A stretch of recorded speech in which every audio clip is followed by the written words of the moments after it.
All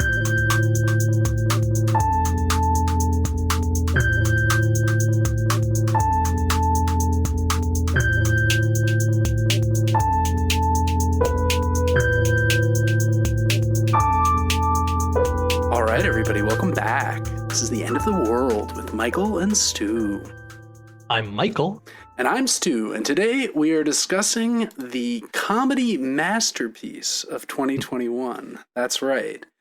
It is Bo Burnham's Inside, comedy special. The King Lear of COVID, right? The King Lear of COVID. Well, we're here to decide whether that's actually the case.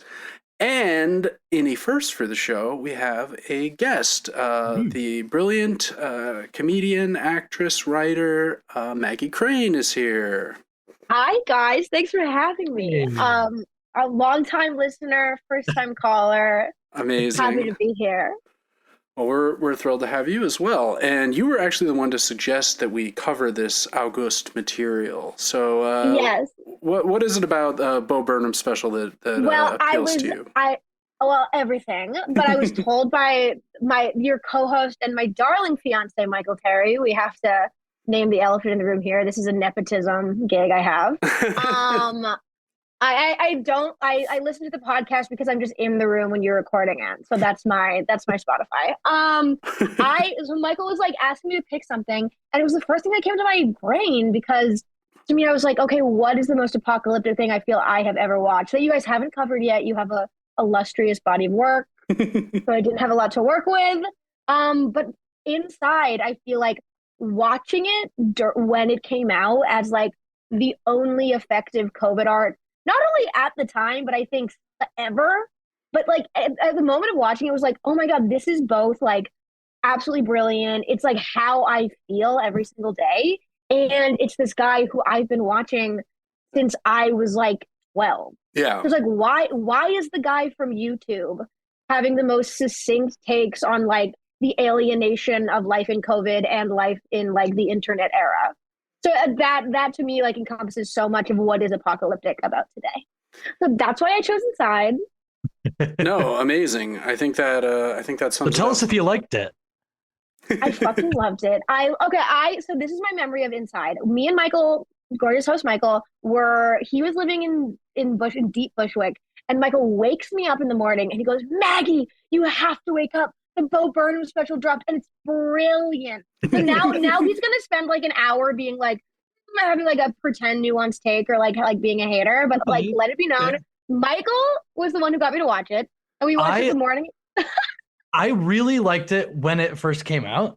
Full disclosure. But he's grown so much. He's read a lot of tweets. That's so true. I think there's a lot. I think there's a lot of good stuff. I think there's a lot of good stuff in there. I think I don't know what the best piece of COVID art is. I would say after watching this for a second time, I hope it is yet to come. I know Father of the Bride 3 dealt with isolation. Oh yeah, that's in the mix for sure. Okay, that's up there. Also, Stu, when did you watch it? When it came out. I was going to say the Judd Apatow's The Bubble film. That's another strong contender. Wow, that like came out of a deep blackout in my brain. I did not even remember that existed. I think, but isn't this? No one does. I feel like history has turned on Inside.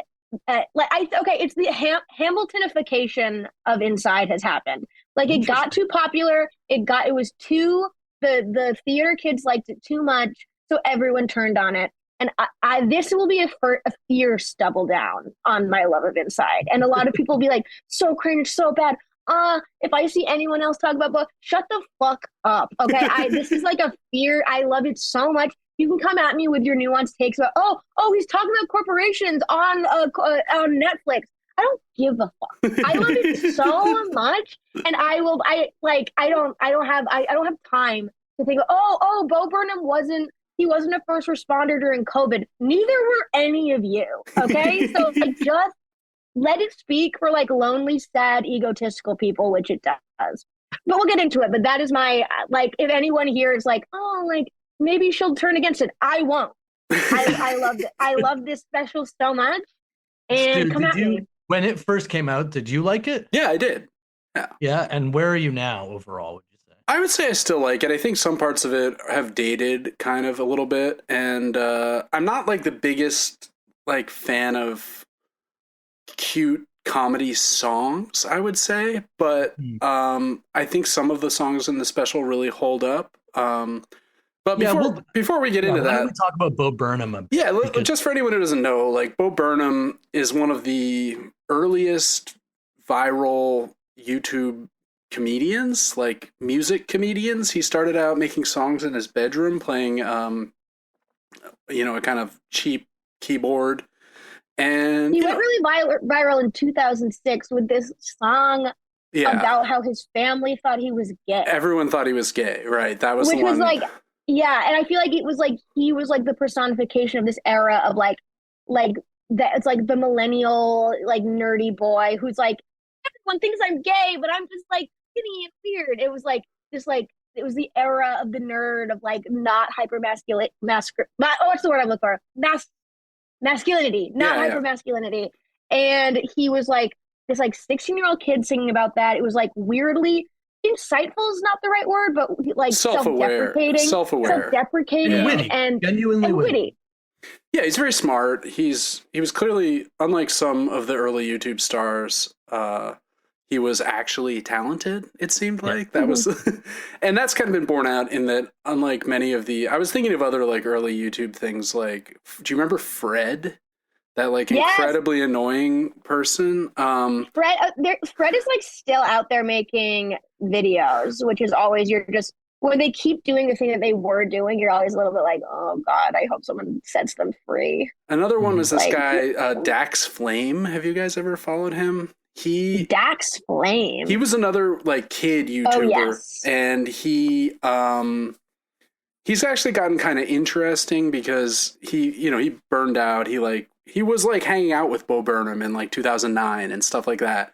And then more recently, he like did a thing. Green room. Must have been electric in there. Oh yeah. Right. He let AI run his life for a few years ago, and like, I don't know, he's kind of just an interesting, weird figure. But a lot of these people have faded completely off the scene. And like Dax Flame, for instance, was like working at an ice cream shop for years. And like, right. Also, I have Smosh. Remember Smosh? Yeah, Smosh is the other. Smosh to me was very much like this. They're still around. They're still doing shows and stuff. I think it's not them. It's like they have a YouTube channel that's like run by like interns, and they're like do like pranks or stuff like that. It's like they have the brand. I don't know. Apparently they had a friendship breakup, which is so sad. Ooh. It's like the ultimate. I know. R.I.P. Well, in any case, why don't we talk a little bit about where Inside came from? What was happening with Bo Burnham in the run-up? So, like, he was on tour a lot from 2006, 7 through I think about 2015, and he had done 3 pretty big comedy specials, right? Oh yeah. That you, Michael, have said you're a fan of. My experience with Burnham, because I'm as some of the listeners know, a fair bit older than him, but as am I. He strikes me. He like when I see him as an idea presented to me, I would instantly think I would hate it so much, right? Given everything else I know about myself, but every time I watched a Burnham special, I actually really liked it, and that's like one of the main points that we'll come back to when we talk about some of the criticisms of Inside, which is that like the people you just named, right? I mean, like whether or not you're down for his self-seriousness or his takes or whatever, like Burnham's run off of YouTube, like viral fandom is impressive, and not just in the boring way of amassing a huge audience and commodifying it. Like I think whether he succeeds or fails, he was attempting to say something about how he was living. And that kind of separates him, I think, from some of these other people. Absolutely. And like he's also from Massachusetts, like I am, and as Maggie is as well. So we've got to have good thoughts for him for that reason, of course. And around 2015, he started having panic attacks, apparently. He talks about this in the special a little bit. On stage sometimes, too. Yeah, and that led to him taking a hiatus from live performance, roughly from 2015 until 2020, when he was, dealing with mental health issues and starting to feel better, getting ready to perform again. And then that's when, of course, COVID came. You gotta be fucking kidding me. I mean, this happened to a lot of us. A lot of us had big plans for 2020. My first book was coming out. I was going to Texas on this big tour to support it. And then it was just like, actually, no. So I can relate on that level. I should have, done like a a movie of me reading my poems in a And just going crazier and crazier. letting my hair just Locked grow in your out. Well, my hair is bedroom. already as long as it can get, so my beard could have gotten a bit more scraggly, perhaps. But yeah, so that's sort of the backdrop for the Inside special, and yeah, you know, like. Let's talk a bit about the Lear thing before because I do think it is important to mention that there was this cultural phenomenon that when COVID started, you would see tweets or takes or this idea that kind of an offshoot of the good thing about Trump is there'll be some great art that'll definitely come out of it, right? And Oh, it's that just old canard, yes. yeah, exactly. And you're not hearing that so much in term 2, by the way. But one of the tweets and notions that kind of went viral during the real lockdown stage was this idea of sort of people trying to motivate artists and other artists, often being like, you can take this time to write something. And one of the common tropes is that Shakespeare wrote Lear in 1606, right? In the time of the plague. Right, there was a lockdown in London because of a bubonic plague outbreak, and during the 6 weeks or so, I think it was, that Shakespeare was in lockdown. It was only 6 weeks.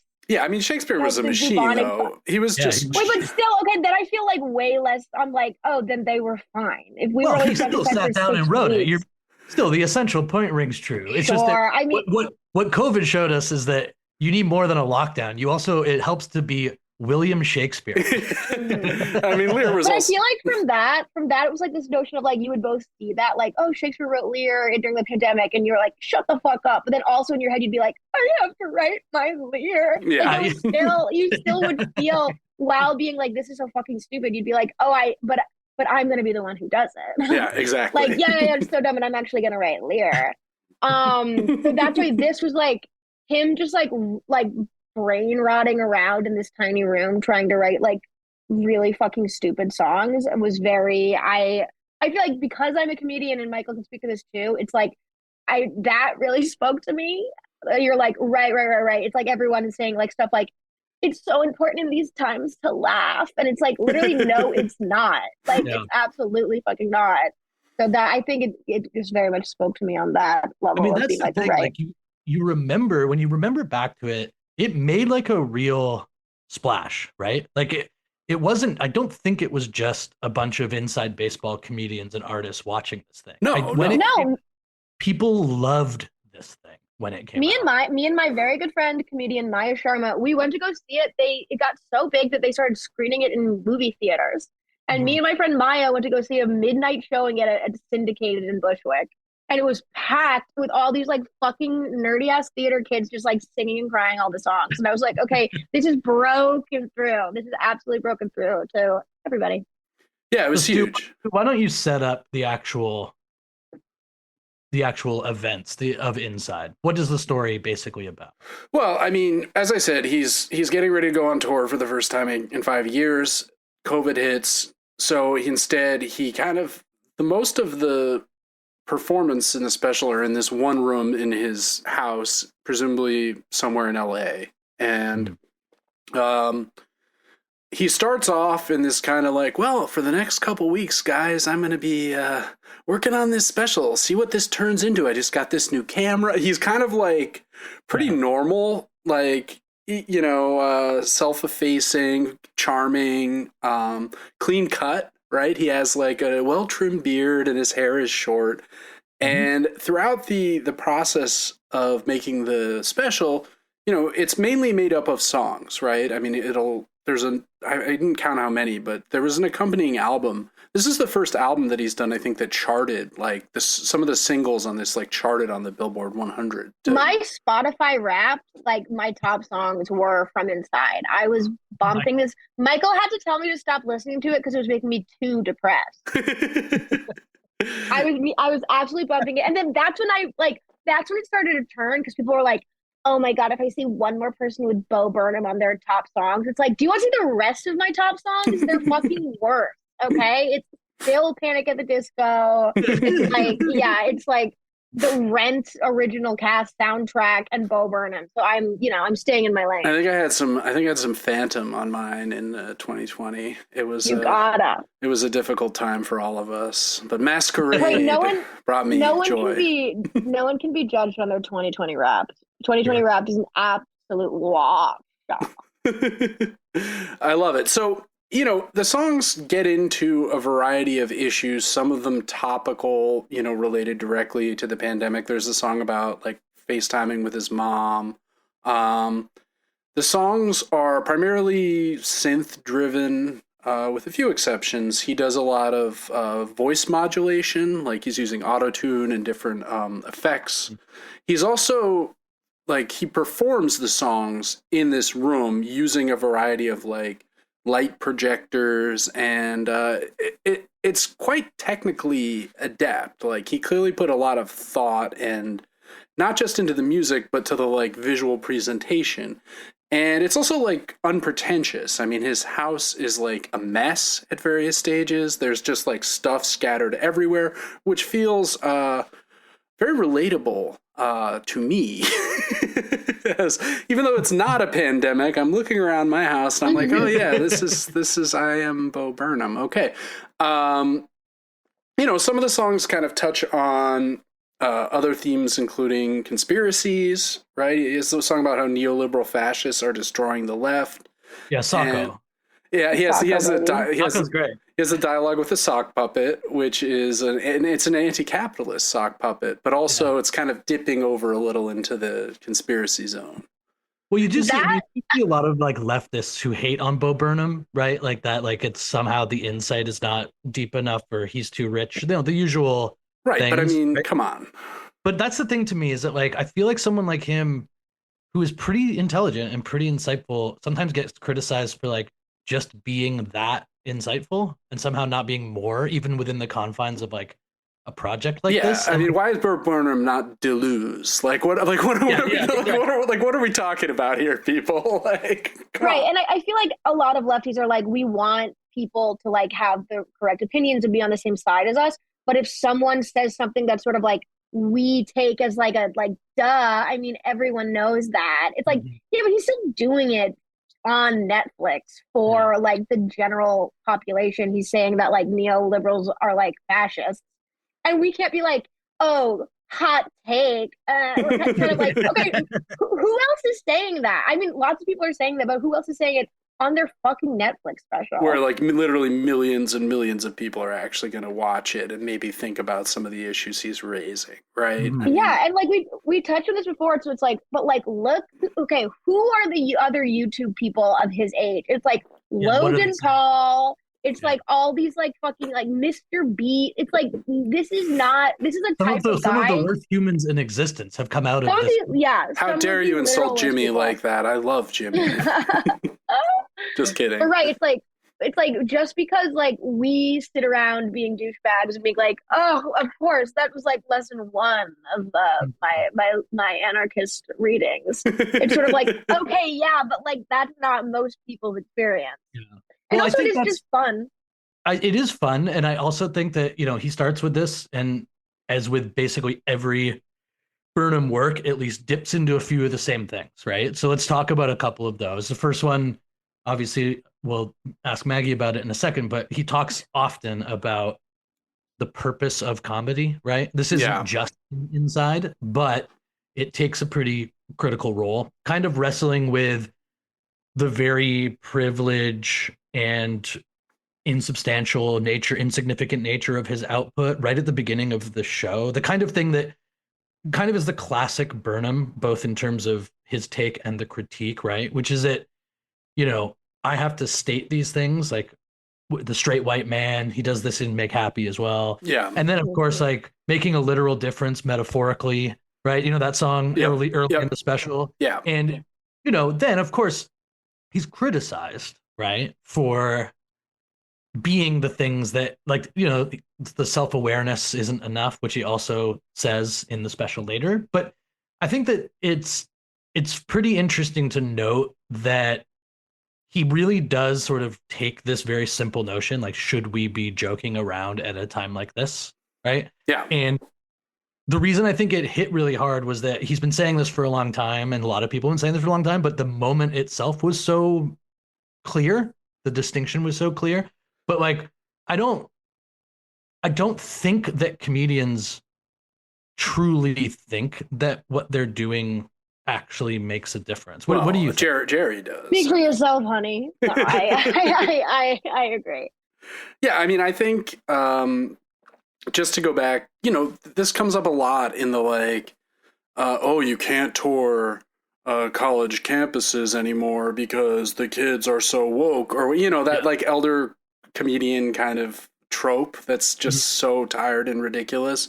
And also the sort of like Elon Musk taking over Twitter and being like, comedy is free again, or whatever, right? Just this idea that like the comedian is this like necessary truth teller who sort of woke orthodoxy is like shoving into the margins and keeping these truths suppressed. Which, I mean, I think we all find this like ridiculous, obviously, on several levels. And so like he's in a way engaging with that as well, like, but in a more thoughtful way. Like, is this but Maggie, wouldn't you say that like my sort of I want to know what you think. Like, it feels to me that it's both things. I feel like it's both ridiculous to assume that comedy matters, or maybe there are times that you shouldn't do comedy, but the very meaninglessness of so much of comedy suggests that itself also doesn't matter. Do you know what I mean? Like when COVID was happening and we weren't doing shows and stuff, right? Mm-hmm. Did you feel like an opportunity to help the world was actually being lost at all? Well, no, because I also, a big thing that was happening during COVID was that there were these Zoom shows. Oh yeah. And they were like truly fucking hell. And like what would you do is you would like go on Zoom and there'd be like sometimes like God bless these people who would do them they'd have like a bunch of people watching these Zoom shows, and like these like kind people watching the shows, you'd see them on their little screen being like nodding like, yay, like you're doing it. And you were just doing a weird monologue to a laptop. It was fucking heinous. So and then people, and like the way in that era people were like advertising these Zoom shows would be like, people just need to laugh. I'm like, no one needs this. It's like a weird, horrible, like mandatory meeting vibes. And then people like, there was a show once. It's like the comments, like people would break into these shows, like flood them with porn. It was it was awful. And it was like, for some reason, it's like, I'm like, why do we all keep doing this? And I think that was also why, that was when like TikTok comedy and like online comedy really blew up, because people didn't have any other outlet. Yeah. And like before this era, there's obviously people doing online comedy, but like stand-ups really had this thing of like, don't burn material, like don't put stuff online. And then all of a sudden that's just over. It's like you put everything online. So I don't even think about like, comedians like to say like what matters, but also it's this thing of like what keeps you relevant. And I think he touches on that too, of like being like, oh, like how could I change it while also getting paid and being the one at the center of attention, which I think is really wonderful, because he's like, yeah, do I have to be the guy talking about this? Absolutely not, but I'm absolutely going to be, but I'm doing it. Yeah, but I'm doing I think that's like the last point that I want to make about the sort of joking if it can do anything or if you shouldn't do it when times are bad and all that, is that this guy's been making these exact very similar claims, right? He's been in his lane this whole chunk of time, and he's had a huge platform. He's had massive specials. He's had Inside, which blew up in a more culturally relevant way in the moment, I think, than even his other specials. Yeah, definitely. And just like you said about comedians now put the same jokes up 30 times. They do crowd work. People in general's lives are more wholly online. He's kind of proof that the thing it's that worse. he's doing and wrestling doesn't do anything, right? Like if anybody could make a claim that what they're saying might have an impact on the way people live in this self-consuming online way, it's way worse than when he was in 2006 ripping songs on YouTube. Right. And so like absolutely. The very fact that we now live the way we do and that comedy itself has put itself wholly on this platform. There's a great moment in the show that's not actually about stand-up when he's doing stand-up, right? And he's like, we've learned that we must engage with the outside world as one engages with a coal mine. gather what's needed and resurface, right? Like that's now you go to see a comedy show, and what will you see? The comedian setting up his little camera, waiting to get his Instagram clip that he's gonna put online. I'm doing it. Every show, we're all doing it. I mean, that's, to me, there's something like, at some point you do have to be like, yes, is Bo Burnham obvious, but has he been right? Like, kind of in this regard, like, he's not incorrect. Well, right? and also just like branching out from just comedy, like what we've seen, especially in the last 5 years, is this online world does make a difference, but it makes a difference in like deleteriously awful ways, right? I mean, like inspires people to do horrible crimes, to, you know, storm the Capitol, to believe every ludicrous claim about vaccines or whatever other, you know, conspiracy cause du jour is, right? Like it's, so his like self-awareness about like his, or maybe we could call it his ambivalence about this. He's like, I'm doing this, but as I'm doing it, I'm wondering about like what this is, you know, and some of the stuff with like the brand, like comedy, where he's like, you know, what does like Ruffles think about racism or whatever, right? Yeah. Like, the question is not, do you want to buy Wheat Thins? The question is, do you want to help Wheat Thins stop Lyme disease? Which is good, you know. It's and that was also like, that was the entire era. That was the entire. That moment. was the like, era, right? Yes. Yeah. Like that's when everyone's jokes were like Chase every doing commercial. Yeah, it was like Kendall Jenner handing like a cup of Pepsi, like you know, like just like you know, like Take some me like back. children's choir singing like Imagine for like Dodge Ram. Like it was all like we'll get through this together. Amazing. So yeah, I feel like it still speaks to it, but like that moment especially, it was just like you're like, oh right, every brand is like they've now hired someone to be like, what do we say when there's a police shooting? Like every brand has that person now. No, absolutely.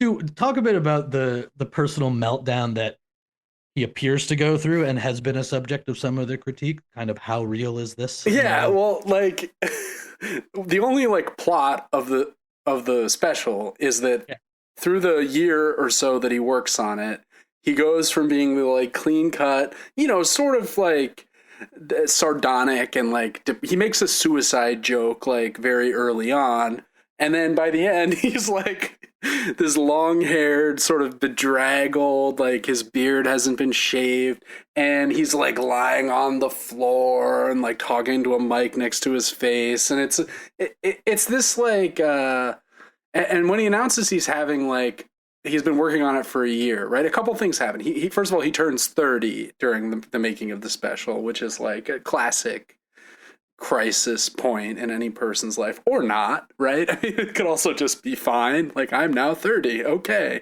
But, you know, it's an important milestone.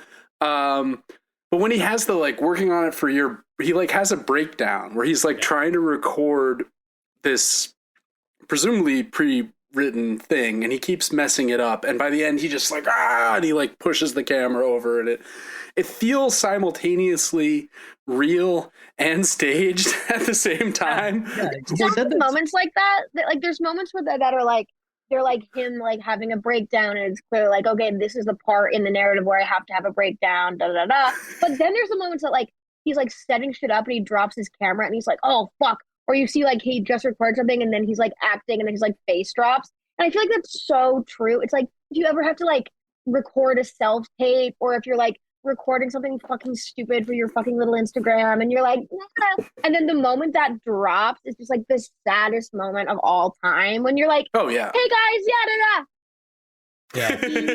well, and also like that again, so perfectly.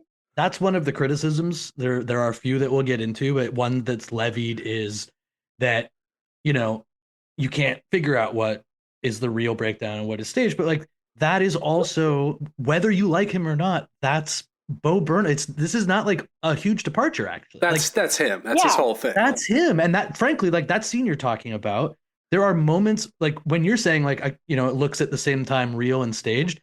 It's because what I took away from that scene was like there were moments within the scene that looked staged, and then moments within the scene that looked real. It was like it wasn't a blend that kind of made me confused. It was disparate moments in the same clip where I was like, that's definitely fake. And then I'm like, whoa, that's real, you know? And Right. he's to be able to do that. At some point, you got to be like, that is that just a talent, you know? Right. And from Bo Burnham, I this criticism kind of drives me crazy because I'm like, I don't need reality from Bo Burnham. Like, Bo Burnham is doing like essentially theater. Like he's doing like this, like it's some mix between a comedy special, but it's not. I feel like it's the furthest it could be from a comedy special. It's like this one man show that he's been able to film and do all this shit with, and I don't need that to be like a documentary. It's like people are like giving him shit. They're like, oh, that was probably his guest house and not his real house. He's rich. It's like, I don't care. Like he's still like most people like he was still having a breakdown because of like all of it being like he's stuck inside. The world is breaking. I think the breakdown comes from being objectively so useless. Like people like that, like which was me during the pandemic too. It's like you're not just breaking down. It's not like I'm having a hard time. You're like, oh, everything in my life that I've done and the choices I've made have led me to be the absolutely most useless person during the apocalypse. Like I am the most, my gorgeous mother, Maureen, shout out. My mom during the pandemic was working first as a nurse in group homes. She's like, so she like ground zero for COVID. Yeah. She would go to work every night. She would be in full mask, full suited up. She would have to, before he came into the house every night, she would have to take off all of her clothes and then like run into the shower. I would talk to her every night on her drive home. And then she started giving like vaccines. And my mom is not fucking having an existential crisis. My mom is getting up and my mom is doing this like extremely essential, important work that like both fulfills her, but also it's like, it is so necessary. And Bo Burnham is like capturing something that it's like, oh, we're this like statistical pursuit of the self and of like catching some sort of like art project. And ultimately it's fucking dumb. Mm-hmm. And I think that's where it comes from. And it's not, it's like, yes, oh no, Bo Burnham wasn't doing like important work in the pandemic. It's like, yeah, that's why he went crazy. And that's why he made this. Well, I mean, I think that's another question. Stu, I want to know what you think about this. Like, one of the criticisms that comes out is, you know, everybody knows, or people who know Burnham know that he's obviously wealthy. And at the time was, I believe his partner was extremely wealthy. Yeah. Right? Well, they were both like successful entertainment they're Hollywood world people. Yeah. Yeah. They were like, so just to finish the thought, it's like one of the criticisms is that he presents himself in this one room, right? And there's very little space and it's claustrophobic and it, like you said, it's dirty and he's eating cereal or whatever. But to me, this is just my opinion. And I want to know what you guys think, but I never got the sense that he was actually portraying it as where he was like living full time. It felt totally to me like it was presented as his like artist studio space, which, you know, again, a lot of us, we should all be so lucky, but fine. And a lot of people obviously had terribly cramped, limited movement in COVID and mobility issues and all of that, obviously. But like, I think that sometimes with like the wealthy who try to create stuff, which we've criticized a lot on here, right? That like sometimes you're like forcing a little bit of a critique where it doesn't need to go. And this one kind of felt like that to me, both with what Maggie was saying about like, he felt useless. He was useless. We were all, so many of us were, and that resonated. But then also like, I don't think he like was thought, oh man, if I take people around my rich house, this project won't work. I think he just set up his camera in that room and that was the end of it. That was the stage. Yeah. I mean, I disagree. I felt very useful. If there's one thing people needed during COVID was to have a Zoom class about Moby Dick. Let me tell you, extremely important work I was doing. But no, I mean, of course, I completely agree. I don't think there's any pretense that there's a little bit like Thoreau. Now follow me for a second here. Sticking with the Massachusetts roots. But like people criticize Thoreau because they're like, oh, when Thoreau was staying at the cabin, he would like go into town and have lunch. You know, right. Oh, his mom did his laundry for him. And it's like, you fucking idiots. Like, he's not a fucking contestant on like Survivalist show. Like, he was doing a philosophical like exploration that was centered on this like living directly in contact with nature, but on the margins of society as he discusses. It's, you know, it's like people like, I hate that kind of like premise questioning, like by people who have absolutely no idea like what they're fucking talking about, right? Is Burnham our Thoreau? Is that what you're suggesting? Yes, basically. And the forest is the internet. Massachusetts boy. Yeah, exactly. But yeah, I feel like what it's like I in stand up this thing always happens that I hate, or it's like you'll see at open mics, especially when people will be like telling a joke that isn't particularly funny or working, and then they'll go, "Oh, this really happened." And I'm always like, I don't fucking care that it really happened. It's not funny. And then someone else will tell. It's like you'll tell a joke that never happened at all, but it works. It's like, and that to me is the difference between like, yeah, I'm not. You don't have to be like. You're not married to the truth. He's like setting up a world that he's creating. Doesn't have to shit in the room. You know what I mean? No, exactly. And I think so much of the criticism that comes from the comedy community is, particularly the stand-up comedy community, is this really pointless rigidity about comedy, where it's like, look, you could say whether you liked Nanette or not, or Birbiglia, right? These types of deviations where, yes, they are like categorized as comedy specials on a streaming service, and stand-up comedians like take to online and just like scream into the void. That's not my comedy. Yeah, and it's like you can think it's bad on its own merits. I can see watching Inside and hating it 100%.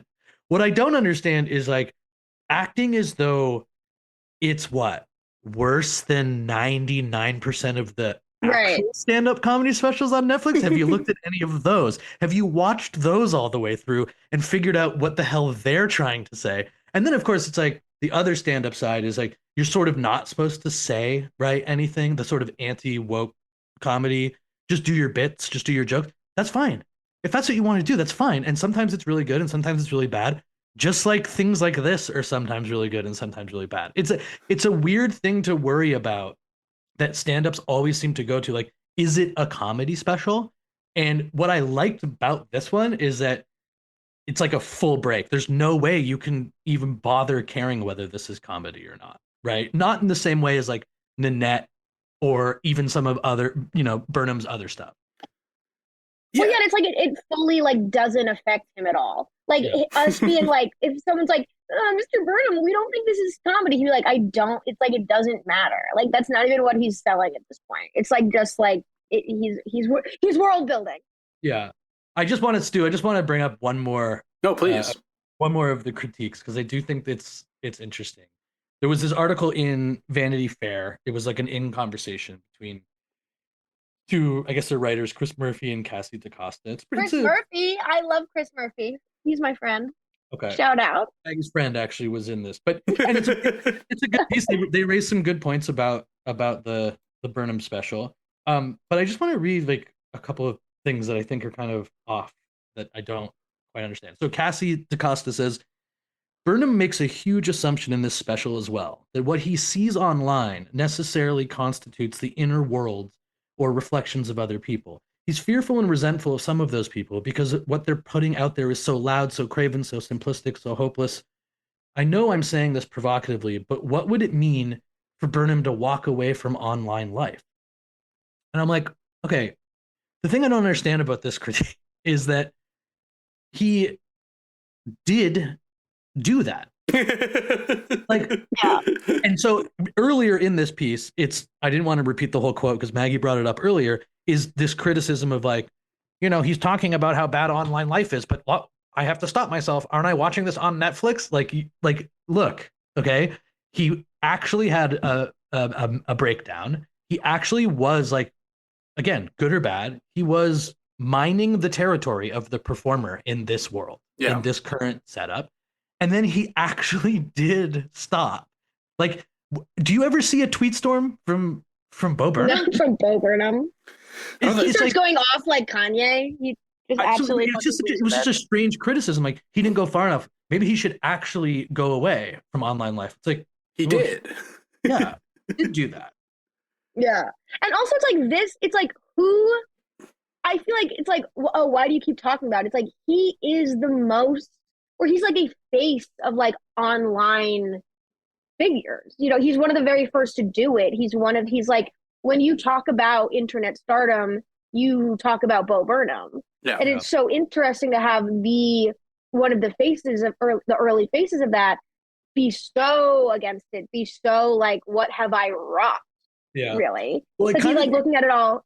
Yeah. Go on. It brings up Stu, you know the famous Bill Hicks bit, like if you're in advertising and marketing, kill yourself. Yeah. And then he's like, the advertising guy's like, no, but that's going to create this market. And he's like, no, not for fuck that market. You know, but I think that's a weird offshoot of this, not Burnham as Hicks, but rather the phenomenon, which is that the critique is like, oh, he's saying this, but he was a star online before, so he can never say that, or he's actually only doing that because it helps his views or whatever, right? Like, and it's funny to think that things did get far more commodified after Bill Hicks's era. Sure. And someone like Burnham does find himself stuck in that feedback loop of commodification. Well, but I think it's interesting because, as you point out, like for one thing, he did stop, right? He didn't do a special for 5 years. He didn't tour. I'm assuming he wasn't posting Instagram reels like for 5 years. In fact, that wasn't even really a thing yet, as we've discussed. But also, just something to point out, like since the special, he hasn't done another special. Right. And has in fact focused entirely on directing works for other people. Right? But he's got no posts. Yeah. Bo Burnham, no posts. 0 posts. I'm not following. That's embarrassing. I had to keep my ratio. No posts. And he's following 200 people. Wow. How many followers? Oh, you know my baby boy has a 1,000,000.8 followers. Amazing. No posts. That sounds like a subject for a special, Bo. No posts. Stu, why don't you take us through the second half, how this thing starts to end, you know? Well, like, as I said, he has this sort of breakdown. He turns 30. Which made me think of my own 30th birthday. I did a concert on Broadway in Bushwick, at a bar that no longer exists. And my big memory is one of our friends came up and accompanied the opening act on the recorder. But was not a good recorder player. So it was just kind of this like, what are we doing here? 2011 indie rock Bushwick. What a time to be alive. But he this came out when I was 27, I think. So it's like I was still like, yeah, it'll be really scary to turn 30. Like that'll be so rough. Like, I'll have all my shit together by then, Bo. But wasn't your 30th birthday was that the one with the raccoon? Oh yeah. 30th birthday was last year. I'll post the link. I now believe that was a performance. Raccoon. That was a performance. That raccoon's a raccoon was at my party at Blinky's, and he was there in a way that it looked like I had rented a raccoon to be at my party. Like he was like dancing around, he was going around. Everyone was loving him. He kept coming up. People were cheering for him. Oh, it was the event of the century because of that raccoon. Okay. Let's start with the acoustic number that we talked about. Yeah, I thought that was a really welcome break in tone. The music I didn't love throughout the whole thing. That is the one thing that fell flat. You didn't like the music? It's all music. I like the moments that I like are like when he's lying on the carpet or whatever. Yeah. Being like, should we have our children be creating profit online forever as a way of life? Maybe that was a bad idea. Yeah, for me, the songs that I liked the best were the ones that were more earnest and less kind of the earnest snarky. ones are like, they're good. That funny feeling is the acoustic one. Yeah. That now, like Phoebe Bridgers like covered that. Now they're dating. Yeah, they're dating. Amazing. And she dated Paul Mescal. She did. Let's talk about my personal. The hottest guys ever. I know. Basically, someone you hate to see someone living your dreams. Phoebe Bridgers. It's true. I actually think that song actually really captures something. Yeah, it's really good. The lyrics it's like are actually like, I think so sort of profound. Like I know that maybe is taking people think that's taking it a little too far, but like to me that's like a really good folk song. Yeah. I don't know. I agree. It's like it's using the formula of comedy songs by like hyper specific metaphors and Yeah. like really like cultural touchstones, like names that everyone will know, like being like, aha, I recognize what he's saying, but using it not for comedy, which is very, I was like, oh, that's fascinating and effective. Yeah, and then like the big finale, well there's the is it called All Eyes on Me? The one where Yeah, where he just like absolutely like goes bonkers and he's got like the cameras going around. I thought that was That let that me was tell great. you, that was crazy in the midnight screening. It's syndicated. Oh, I bet. Everyone's going buck wild in Bushwick. Yeah, because the whole special kind of builds to that, and you're kind of like, I think the irony of the special with that song is that if COVID had never happened, right, then this had become a subject of a special, and instead he had done what he said, which was he was going to start performing and putting a special together. It feels like that would have been the ending song of the special. Oh yeah, yeah. You know what I mean? Right. It feels like the perfect Burnham song in a way. Yeah, and I mean, I feel like he would have done this, and I mean, I feel like if he would have like talked about this because he was already like going through a mental breakdown pre-COVID, right. we probably would have gotten a Bo Burnham-esque special about mental health, which would have been probably good because he's good, but it wouldn't have had the like cultural impact of everyone going through it at the same time. It would have just been like your fringe show about depression. Mm-hmm. You know what I mean? But because of like we don't know what he thinks about it or how he created any of it because it doesn't seem like he's spoken about it, right? No, he just put it out. He dropped it, deleted all of his Instagram, and is hanging out with Phoebe Bridgers somewhere. Yeah, and directing other specials, and presumably he'll direct movies and write movies in the future. Yeah, like, he did. He directed Gerard Carmichael's last special. Yeah, that's right. But also people were going off on how it wasn't comedy, and it's like God forbid you don't make a bad joke every 30 seconds. But I love that special too, and I feel like that's his influence, honey. Yeah, I mean, I would say, you know, as someone who thinks about genre, not necessarily as a comedian, but you know, I think the highest art is, you know, beyond genre, right? I mean, okay, Beyonce. Yeah. Pull off, girl. There we go. But no, you know, like Beyonce Watson. Yeah. Like you know, like Shakespeare, right? I mean, like Hamlet is considered by many to be like the greatest play ever written. And Hamlet, yeah, it's a tragedy. But the reason Hamlet's so great is because it's so fucking funny. Because Hamlet is so insane and like off the wall and like all these ridiculous things are happening and Hamlet's just like, you know? Right. And like it's for me, it's always like the tragic that is infused with the comic is like the synthesis, you know, the dialectic, the merger, like, and I think this has some of that, right? Because it obviously has that heavy and like all of these. So it's really funny to hear people like grousing about what is and isn't comedy as if that like ultimately matters, right? As if like the limitation of the box of comedy is like what we must stay in. And when we stray beyond that, we've like lost our identity, as if your identity as a comedian is like more important than your identity as like an artist or something like that. Right. It's like we need the purity to be able to talk about how much we hate our wives. Without bringing in like, you know, any sort of reflective orness or like thought about like the world at large. We have to talk about how we hate women. Women do shopping. I know. I think nothing else.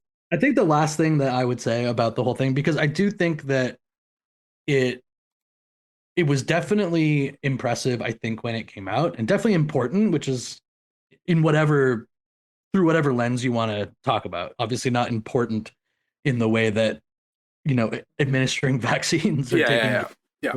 But I think it did, you know, the fact is a lot of people related to the experience, however it was packaged and whoever he is off screen. But I think for me, the thing I always come back to with Burnham is I was looking at some Twitter battles about Inside before we came on. And I was looking at some I'm so sorry that replies to people some replies to people who were tweeting that they hated Bo Burnham, right? And this one tweet just basically, I think, sums up my entire point of view of Bo Burnham. And it's just, I think he's pretty good with the context of famous at 16 in mind. Like, honestly, like it's, and I say this with sympathy to people who didn't come out of these things as well as Bo Burnham. It must be so difficult to keep your mind and your body and all of that and your sense of everything. And your sanity. That's right. I think you don't. I think that was the whole point of the special, is that you cannot keep your sanity. Yeah. But it's like wild that he was able to not become a bad man. Like most people do not become good I guess people. that's the thing, right? It's like obviously all of the privilege arguments and what were other people experiencing. I think they all have their place and they're part of the overall view of this show and critique or special and critique of it. But I also do think that like he has navigated something that is obviously very difficult. And like just simply then going, he got paid to do it, so then fuck it, just seems weird. Whereas to me, like, I don't think he's the most brilliant political thinker of our time, but I actually think he has a very interesting and unique perspective, not because of his, reading of Marx, but instead because he was one of the first people as a child to go through everything that we've now experienced with sort of the overtaking of online life onto the social, onto the political, and onto the artistic. Yeah. I think that's well said. And, even if I don't love every song, like I didn't hate revisiting this. It was interesting. It put me back in that mind space of just as kind of COVID was starting to wind down, like early 2021, you were starting to have some like normalcy, hints of normalcy. We had just gotten fully vaccinated. Yeah, that's right. You have your pod. Remember the pod when it was like, you're the like three people in your pod, and then you're just constantly telling everyone they're in your. Oh yeah, you're in my pod. You're like, no, I could see them. They were in my pod. No, I just moved Bill out of my pod, so there's room for you now in my pod. Well, and then Michael, I remember we went to the Nets like playoff game against the Celtics like in 2021. They destroyed them because Jaylen Brown was injured. Never mind. The Joe Harris game. Yes. But I remember that feeling so weird, like being in an arena full I remember of us people. Like looking at each other in the line, being like, "What is happening? Things are not right." Yeah. We're all like waiting for like concessions with our masks on, like eating our hot dog and putting the mask back. I remember going to see, like, after I got fully vaccinated, I remember going to see, me and my mom was in town and we were like, oh, let's just go see a movie. There were no movies out. It was only like that Emma Stone Cruella de Vil movie. Nice. And it was like the first time I'd gone back to a theater in like a year and I was watching it. It was so god awful, but I remember like crying. I was like, this is so beautiful. Like we're so fucking back, baby. It was like, I have to, like, in the list of like greatest cinematic experiences of my life, unfortunately Cruella de Vil has to be in there. I think this is like a fitting way to end it because we had such a full-throated endorsement of Inside from Maggie at the beginning of this, and it's now been revealed that she also thought the Emma Stone Cruella movie was amazing at this exact time. So maybe I thought it was. We didn't bring on the most reliable narrator. I was in with my fellow man in the cinema, baby. Anything was possible. It was like a rock opera Cruella de Vil. It was so bad, and I was so there. Well, maybe we'll do that next time you come on. You'll be like, I stand by the Emma Stone. I think it's important. I think it's important to double down on your bad takes. But this is a good take, and this take will stand the test of time. Because while everyone else will be on Twitter arguing, oh, is it good? Is it cringe? Cringe will stand the test of time. Cringe will be there. When everything is dust, we will have cringe. Yeah, we've moved beyond. I think that's a good place to wrap up. Beyond based and cringe. I will be cringe. Yeah. Yes. No, I love it. All right. If you think you're more powerful than cringe, honey, you're not. Yeah. Cross your fingers. You need some luck. All right. So that was great. And Maggie, thank you so much for joining us. Yeah, Maggie, do you have anything you need to plug? Yeah. Yes, I do. Now that we're having guests, the plug. Well, I am living in Los Angeles with my gorgeous fiance, Michael Perry. And myself and amazing comedian Jesse Morner-Ritt are doing 2.5 hours together on March 19th at the Lyric Hyperion. It's called Stand Up Forever, and it's going to be the best night of your life. So please come and follow me. Throw a link in the Instagram. bio. Oh yeah. Yay! we'll put a link in the description for sure. And just before we go, next week, right, Stu? We will. Yeah, we're going to be taking a trip to the Great White North, as it's sometimes called. We will be blaming Canada, much the way Trump is right now, and just sort of going into in a bit more depth exactly what the hell is going on, and also the weird phenomenon of being a country with a lot of natural resources and space as the climate catastrophe comes to us. That's right. And in the meantime, if you'd like to, you can follow us on Instagram at The End of the World WMS. And if you like the show, you should follow us on the podcatcher of your choice, and perhaps leave a rating or review on said podcatcher. We've been getting a few new ratings and reviews lately. Look at you, content whores, just like Bo Burnham. I know, we're the worst. Spitting out that content, bitches. You're no better. It's true. Yeah. But please, we're desperate for reviews and attention. Please leave them. And we'll talk about Canada next week. And until then, this has been The End of the World with Michael and Stu. I'm Michael. And I'm Stu. And we'll talk to you real soon.